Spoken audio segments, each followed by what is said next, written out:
Hello, I'm Alfred Bundy. Welcome to this special edition of Meet the Leaders. We're here at the League of Municipality Convention in Atlantic City, New Jersey. My special guest, State Senator Vin Gopal.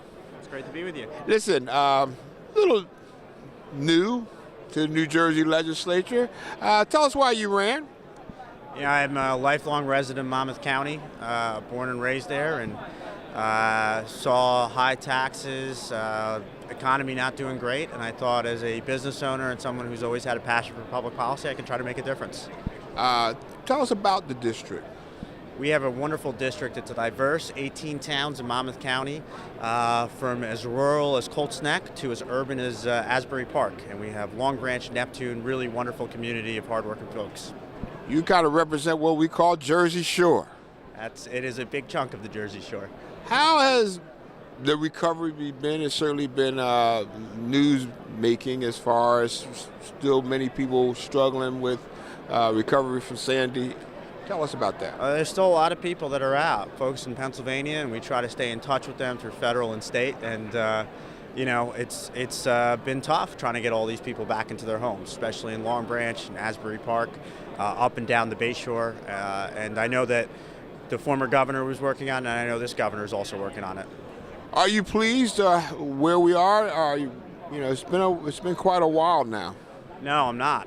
There's a lot more we can do. We're still battling with FEMA and a lot of the flood insurance policies, and what's important as we battle with climate change and a lot of the things that are happening at the national level that we can't control is to make sure that if, God forbid, another natural storm happens, natural disaster, that people are protected, and that's what's most important. In your short time in the legislature, what's been your biggest challenge? You know, I really try to get to know everyone for who they are. And one of the first things I did when I was elected to the Senate, I went to go out and meet with a lot of my colleagues, regardless of party.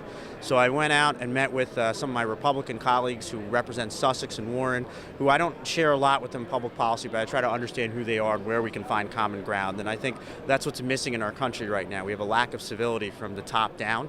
And I think there are a lot of wonderful people here in New Jersey that are going to try to bring people together in both parties. And I think that's what's important.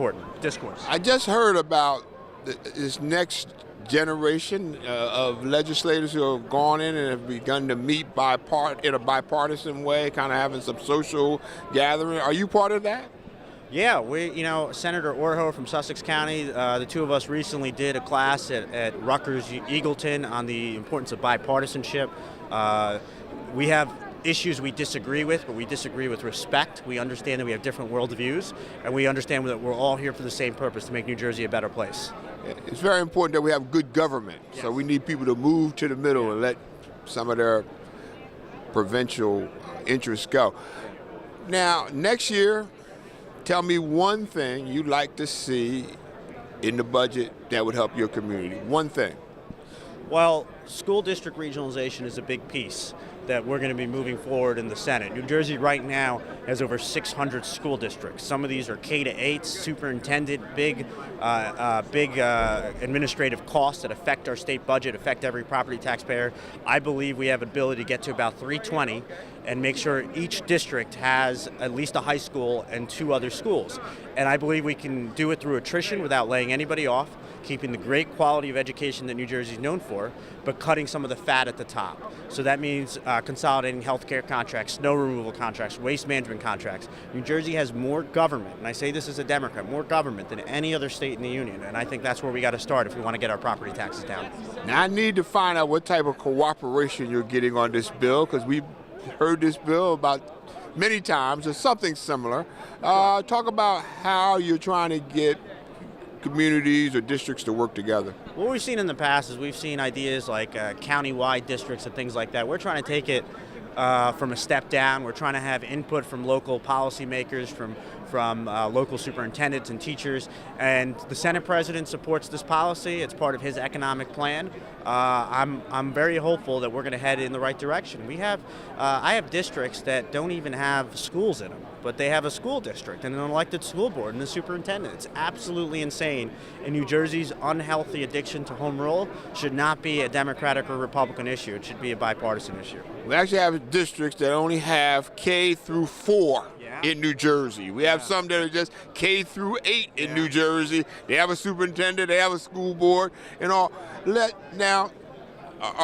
Tell me how you're approaching it, because this is also not just a management concern as far as jobs or people keeping their jobs, but also it's an economic issue. Have you been able to do any impact study on, or got some examples that help demonstrate the need? The studies are there, and we've seen where it's happening, and where consolidation is happening as far as dispatch, as far as other services, health departments. We're seeing major cost savings, and the reality is just think about this, 600 school districts, 565 towns, hundreds of authorities and agencies. Just last year, Jersey City saved millions of dollars because they consolidated their parking authority with their police department. We can do this in a humane way through attrition, making sure people don't get laid off. Maybe the state has to come up front and help out. But the reality is, look, I'm 33 years old. I want to be here my whole life in New Jersey.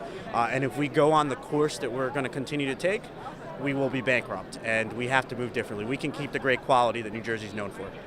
Certainly is a very good common sense idea. But as you know, these challenges are not always so simple or so common. We out of time. Listen, we're here in the League of Municipalities with State Senator Vin Gopal. Thank you for joining us.